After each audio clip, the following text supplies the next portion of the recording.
Break के बाद स्वागत है आप सबका हमारी इस खास पेशकश में। और इससे पहले कि अपनी इस चर्चा को आगे बढ़ाएं, आपको बता दें कि दिल्ली में बनी आपकी सरकार ने सभी पार्टियों के लिए मानो एक चुनौती खड़ी कर दी है। कांग्रेस के उपाध्यक्ष राहुल गांधी ने भी कांग्रेस को आम आदमी पार्टी से सीखने की नसीहत दी है, लेकिन वहीं दिल्ली चुनाव हारने के बाद भी हरियाणा के मुख्यमंत्री भूपेंद्र सिंह हुड्डा सीखने को तैयार नहीं है। I think the Aam Aadmi Party has involved a lot of people who the traditional parties did not involve. We are going to learn from that. पहले कांग्रेस से और पार्टी सीख ले हरियाणा में। हरियाणा में कांग्रेस कई गुटों में बटी हुई है। प्रदेश में हुड्डा गुट, सैलजा गुट, चौधरी वीरेंद्र सिंह गुट और अब राव इंद्रजीत का गुट पार्टी से अलग ही हो चुका है। पर मुख्यमंत्री भूपेंद्र सिंह हुड्डा साहब की आंख अभी भी नहीं खुली है। आपसे सीखने के सवाल पर कहते हैं कि हमारी ही सरकार से दूसरी पार्टियां सीखें। पहले कांग्रेस से और पार्टी सीख ले हरियाणा में, दूसरी बार सरकार बनी है। एक जो जुम्मेवार सरकार की तरह जो हरियाणा का पिछले 9 साल में विकास जितना हुआ वो अपने आप में एक मिसाल है। वही मुख्यमंत्री साहब से दिल्ली में आपकी सरकार की सेहत के बारे में उनसे पूछा गया तो उन्होंने आधे अधूरे मन से आपको शुभकामना भी दी।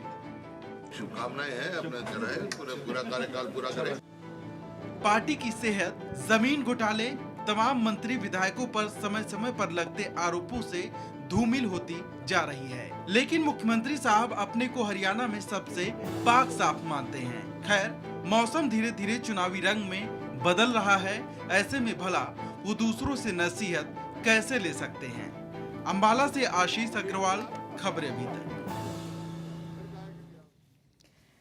तो कांग्रेस उपाध्यक्ष राहुल गांधी आम आदमी पार्टी से सीखने की बात करते हैं, लेकिन हरियाणा के मुख्यमंत्री भूपेंद्र सिंह हुड्डा आम आदमी पार्टी को कोई चुनौती मानने को तैयार ही नहीं है, जबकि प्रदेश कांग्रेस में अंदर ही अंदर बगावत बढ़ती जा रही है। एक दूसरे के खिलाफ फूट और नाराजगी लगातार लोगों के सामने आती रहती है। हमारे साथ कुलराज कटारिया जी मौजूद हैं स्टूडियो में। कटारिया साहब, जरा आप बताइए कि आम आदमी पार्टी आपके लिए हरियाणा में कैसे कोई खतरा नहीं है, जबकि अरविंद केजरीवाल खुद हरियाणा से ताल्लुक रखते हैं, योगेंद्र यादव जी हरियाणा में रेवाड़ी से ताल्लुक रखते हैं, क्या कहते हैं आप? अरविंद केजरीवाल जी हरियाणा से ताल्लुक रखते हैं, पर हरियाणा में वो मुद्दे नहीं है जो दिल्ली में मुद्दे थे जी। हरियाणा की और दिल्ली की मुद्दों में बहुत ज़्यादा फर्क है, लेकिन उससे ज़्यादा मुद्दे हैं हरियाणा में, दिल्ली में अभी कम है। दिल्ली में बहुत मुद्दे होंगे, हरियाणा में तो कोई मुद्दा ऐसा है ही नहीं जिसके हमें तकलीफ हो या सरकार को कोई तकलीफ हो।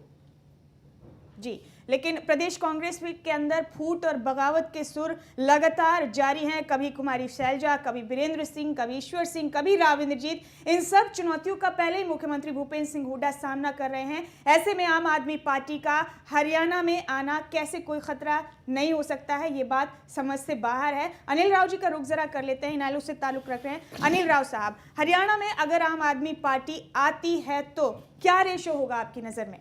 देखो, मैं रिएक्शन की तो ये तो हरियाणा की राजनीति बताएगी। मैं एक बात पहले भी कहा मैंने और अब भी कह रहा हूँ कि देश की राजनीति में सबसे बड़ी हर पार्टी को सीखने के लिए एक मिसाल मिली है जी, और वो सीखें इससे कि तो तब देवीलाल ने किया था जो एक आम परिवार के गडरिया और बैरागी को बनाया था, कि आज केजरीवाल जी ने राखी बिड़ला जैसी लड़की को बनाया जो आज 25 साल की एज की है। चलिए, सतीश नागर उल्लावास जी हमारे साथ मौजूद हैं, बीजेपी नेता। सतीश साहब, आपसे हम ये जानना चाहेंगे कि जैसे ही अरविंद केजरीवाल ने मुख्यमंत्री पद की शपथ ली, उसके चंद घंटों बाद ही नितिन गडकरी, जो बीजेपी के पूर्व अध्यक्ष हैं और दिल्ली विधानसभा चुनाव के प्रभारी हैं पार्टी की तरफ से, उन्होंने कहा कि आम आदमी पार्टी की एक बड़े बिजनेसमैन ने डील कराई थी कांग्रेस के साथ। इस जो सरकार बनाने के लिए उन्होंने समर्थन लिया है कांग्रेस का, और मेरे पास सारे सबूत मौजूद हैं। क्या कहते हैं आप, क्या इस तरह की सौदेबाजी के बाद ये डील हुई है? मैं सबसे पहले तो आप पार्टी को आज उन्होंने सीएम पद की शपथ ली है, उसकी उनको बधाई देता हूँ जी। और हमारे साथ भाई रमजान और भाई रमेश जी बैठे हैं, उनको भी मैं इसकी बधाई देता हूँ। और दूसरा, मैं खबरें अभी तक जो ये अभियान चला रहे हैं बहुत अच्छा कदम है। एक लोगों में एक मैसेज जाएगा उसके लिए भी मैं आपको बधाई देता हूँ। रही बात, ये अरविंद केजरीवाल एक तरह से कांग्रेस बी पार्टी है। जी, गडकरी जी ने जो कहा वो बड़ी सूझबूझ से और उससे कहा है, और उनके पास वास्तव में पुख्ता सबूत होंगे जब भी वो कह रहे हैं। रही कुलराज बात, कटारिया जी, आपको रोक रहे सतीश नागर साहब। कुलराज कटारिया साहब, आप कांग्रेस से ताल्लुक रखते हैं, बीजेपी नेता कह रहे हैं कि कुछ बात में दम है नितिन गडकरी के, आम आदमी पार्टी कांग्रेस की बी टीम है। लेकिन कल ही एक बड़े निजी न्यूज चैनल ने स्टिंग ऑपरेशन के जरिए खुलासा किया कि कांग्रेस के जितने भी विधायक बने जिन्होंने समर्थन दिया है आम आदमी पार्टी को, उन्होंने बैक बाइटिंग की है, गलत तरीके की भाषा का इस्तेमाल किया है आम आदमी पार्टी के लिए। और उनमें से ज़्यादातर लोगों ने ये कहा कि अरविंद केजरीवाल को उनकी औकात दिखाने के लिए समर्थन दिया जा रहा है, हम पागल नहीं है कि उनको सत्ता सौंपेंगे। क्या कहते हैं आप? ये उन्होंने कहा है तो बिल्कुल गलत ही कहा है। इस तरह की कोई बात नहीं है। दिल्ली सरकार को समर्थन अरविंद केजरीवाल को इसलिए दिया है ताकि दिल्ली की जनता पे इलेक्शन का दोबारा बोझ ना पड़े। लेकिन आपके विधायक तो कुछ और ही कह रहे हैं। विधायकों की निजी राय कुछ भी हो सकती है, पर पार्टी की जो फैसले हैं वो तो रहेंगे ही पार्टी के। आप कहते हैं कि दिल्ली की जनता पर दूसरे चुनाव का बोझ ना पड़े। कहीं ये खौफ तो नहीं कांग्रेस को कि अगर दोबारा चुनाव हो गए तो ये बची कुची जो 8 सीटें हैं वो भी नहीं होंगी कांग्रेस के पास? नहीं, ऐसा नहीं है। अगर दोबारा चुनाव होंगे वो भी तो जाएगी। कांग्रेस पूरी मेजोरिटी में आएगी। रमजान चौधरी साहब, आम आदमी पार्टी माफ कीजिएगा कांग्रेस की बी टीम है, ये अक्सर कहा जाता रहा है और आज इस मंच पर भी ये कहा गया है। क्या कहते हैं आप? देखिए मुमताज़, ये आरोप जब बीजेपी के नेता बात करते हैं, जब हम बीजेपी के ऊपर कोई सवाल उठाते हैं तो कांग्रेस वाले ये कहते हैं कि हम कांग्रेस की बी टीम है जी। और जब हम कांग्रेस पे कोई सवाल उठाते हैं, कोई मुद्दा खड़ा करते हैं, उनकी कोई पोल खोलते हैं तो वो कहते हैं कि हम बीजेपी की बी टीम है। तो पहले तो ये दोनों तय कर लें, दोनों पार्टियां, कि हम किसकी बी टीम है जी। दूसरी बात ये कि कटारिया साहब ने एक बात कहा कि हरियाणा में वो स्थिति नहीं है। हम कहें कि ये खूब अपने बहम में रहें। हम दिल्ली के मुद्दे अलग थे, ये सही बात है, हम दिल्ली के मुद्दों पर दिल्ली में जीते हैं और हम हरियाणा के मुद्दों पर हरियाणा में जीतेंगे। किसानी का मुद्दा है, पुलिस की मजालिम का, मजलूम जिस तरह से जुल्म है उसका मुद्दा है, किसानों की ज़मीनें हड़पी जा रही हैं और जिस तरह से शिक्षा को एक डिग्रेड करके रख दिया है, जिस तरह से मैं मेवात से आता हूं, आप 21 ऐसी बड़ी मांगे हैं जिस पर हम हमेशा आंदोलन करते रहे और घोषणाओं का एक मैं समझता हूं कि घोषणा मंत्री और घोषणा सरकार बन गई है। ये अभी कैबिनेट में बहुत सारी घोषणाएं हुई हैं। उससे पहले हम ये पूछना चाहते हैं कटारिया जी से कि इतनी Mewat canal, Kotla lake, railway line की functioning, Tijara Nagina road, girls college, Punhana college और एसडीएम कोर्ट नुहू में, तावड़ू में, ऐसे और रीजनल सेंटर, ऐसी 21 ऐसी घोषणाएं जो पिछले 9 साल से मुंह बाएं खड़ी हैं। क्या जवाब है इस बात का कि 9 साल बीत जाने के बाद भी अगर वो घोषणाएं घोषणा मात्र बनकर रह जाती हैं तो फिर कौन से वक्त ऐसा होगा कि जब विकास की बात होगी और मुद्दे होंगे? ये तमाम, वो कह रहे हैं ना कि कोई परेशानी नहीं है। मैं कहता हूं आज जितने झूठे केसेस लगाए जा रहे हैं पूरे हरियाणा भर में और जिस तरह से पुलिस का गलत इस्तेमाल हो रहा है, किसानों की जमीन हड़पी जा रही है। अभी हमारे यहाँ अभी जब 1600 एकड़ जमीन छीन ली किसानों से जबरदस्ती 45 लाख का रेट देकर, और दूसरा नोटिस आ गया किसानों की जमीन का। तो जिस पर हमारी बुनियाद है, जिस पर हमारी जड़ें जमी हुई हैं, उसको हड़पा जा रहा है मनमाने रेट पर। मुद्दे बहुत हैं। चलिए मान लिया कि हरियाणा में खूब सारे मुद्दे हैं जिनके आधार पर आम आदमी पार्टी खुद को साबित करने की कोशिश करेगी, खुद को पेश करने की कोशिश करेगी। रमेश यादव जी, मेरा अगला सवाल आपसे है, दिल्ली में आम आदमी पार्टी की खास सरकार बनी है और फंड्स को लेकर पहले भी आम आदमी पार्टी पर उंगली उठाई है उसकी मुखालिफ पार्टियों ने। आज शपथ ग्रहण समारोह में भी काफी पैसा खर्च किया गया। क्या कहते हैं आप? आम आदमी की पार्टी है ये? देखिए, आम आदमी की पार्टी है।